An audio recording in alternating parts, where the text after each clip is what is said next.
Congratulations. Thank you. Hi friends, આપણી સાથે પાર્થ છે અને એમના યુકેના સ્ટુડન્ટ વિઝા અપ્રૂવ થઈ ગયા છે. કોંગ્રેચ્યુલેશન્સ પાર્થ. પ્રોસેસ કેવી રહી એ આપણે જાણીશું એમના જ મોડેથી. વાત કરું મારા એક્સપિરિયન્સની ઇન્સ્ટા વિઝા સાથે, તો મારા સ્ટુડન્ટ વિઝા માટે અપ્લાય કરવાનું હતું અને હું કોઈ એવી સારી કન્સલ્ટન્સી કરી રહ્યો હતો. પછી મારો કોન્ટેક્ટ અનિમેશ સર સાથે થયો.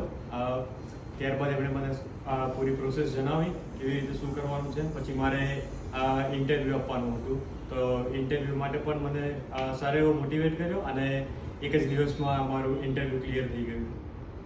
તો કોઈ પણ સ્ટુડન્ટ બીજા હોય એમને યુકે સ્ટુડન્ટ વિઝા માટે અપ્લાય કરવું હોય તો ઇન્સ્ટા વિઝાનો સંપર્ક કરે. આણંદ અને બીજીએમની બ્રાન્ચ નડિયાદમાં છે.